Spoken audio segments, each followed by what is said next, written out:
اللہ کے سوا کسی اور کی اطاعت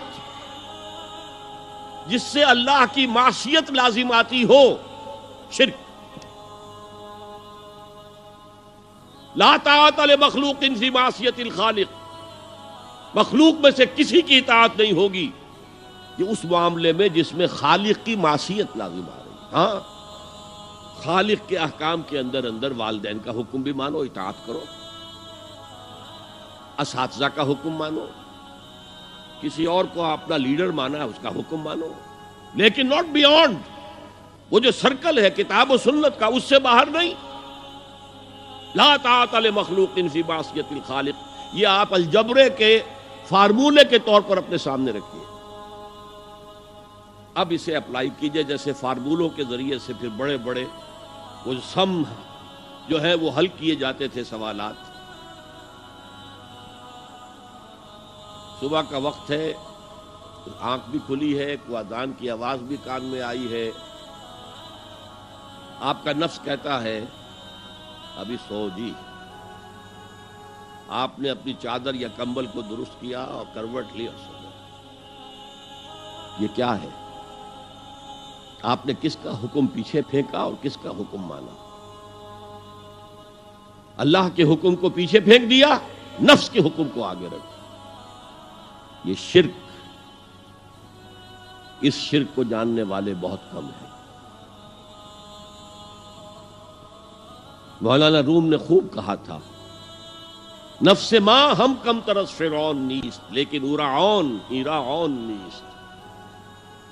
میرا نفس بھی فرعون سے کم نہیں ہے۔ فرعون نے کہا تھا نا الیس لی ملک مصر وہذہ الانہار تجری من تحتی، کیا اس ملک مصر کی حکومت میری نہیں ہے؟ اور سارا جو یہ آب پاشی کا نظام ہے، انہار کا نظام ہے، وہ میرے کنٹرول میں نہیں ہے؟ جس کا چاہوں موگا کھلا رکھوں، جس کا چاہوں بند کر دوں۔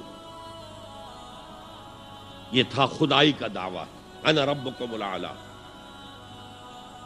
تو مولانا روم کہتے ہیں میرا نفس بھی اس سے کمتر نہیں ہے۔ وہ کہتا یہ جسم میرا ہے، اس پر میرا حکم چلے گا، میں نہیں جانتا کون اللہ کون رسول، کیا حرام کیا حلال۔ تو فرعون سے کم تو نہیں ہے میرا نفس، لیکن ایراعون اس کی بہت مدد تھی، فوج تھی، لاؤ لشکر تھا، تو اس نے زبان سے بھی کہہ دیا کھل کر انا ربکم الاعلی۔ میں مسکین ہوں، غریب ہوں، میرے پاس کوئی طاقت نہیں ہے، میں زبان سے تو کچھ نہیں کہہ سکتا، اندر سے میرا نفس یہی کہتا۔ یہ نفس کی حکومت قرآن کہتا ہے، میں حیران ہوتا ہوں، دو جگہ یہ مضمون آیا ہے، ارأیت من اتخذ الہہ ہواہ افانت تکون علیہ وکیلا۔ اے نبی تم نے دیکھا اس شخص کو، اس کے حال پر غور کیا جس نے اپنی خواہش نفس کو اپنا الہ بنا لیا ہے۔ اللہ اکبر، الہ، لا الہ الا اللہ، کلمہ توحید کا مرکزی لفظ یہاں آ رہا ہے، من اتخذ الہہ ہواہ، جس نے اپنی خواہش نفس کو اپنا معبود بنا لیا، الہ بنا لیا۔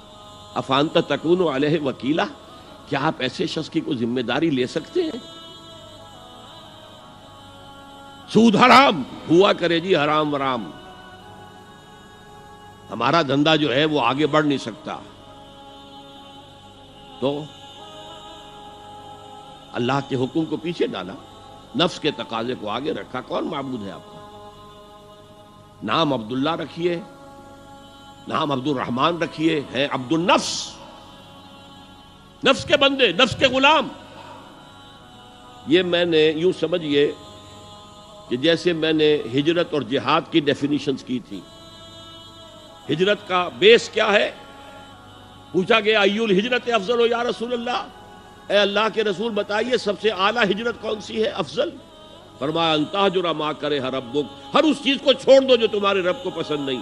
آج رات ہی سے آپ ہجرت شروع کر سکتے ہیں۔ جائزہ لیجئے کیا کیا چیزیں میری زندگی میں خلاف شریعت ہے، تو اللہ کو ناپسند ہے، فیصلہ کیجئے کہ آج کے بعد نہیں ہوگی۔ ہجرت شروع ہو گئی، افضل الہجرہ، سب سے افضل ہجرت شروع ہو گئی۔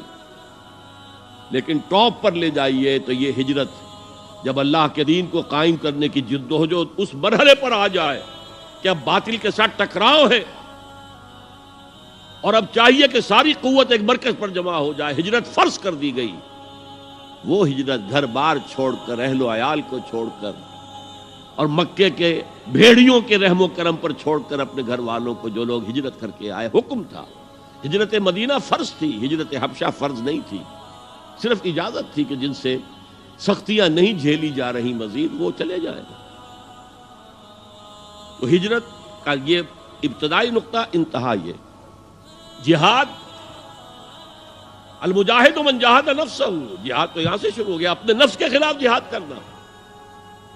صبح نفس نے کہا ابھی سو جاؤ، آپ نے نفس کی بات کو رد کیا، اپنا کمبل اٹھا کے پھینکا، اٹھے، وضو کیا، نماز کے لیے آپ مسجد چل دیے، آپ نے جہاد کیا نفس کے خلاف۔ یہ افضل الجہاد ہے، اور سب سے چوٹی اوپر یہ ہے کہ جب وہ حق و باطل کی جنگ ہو تو جان ہتھیلی پر رکھ کر میدان میں حاضر ہو جاؤ۔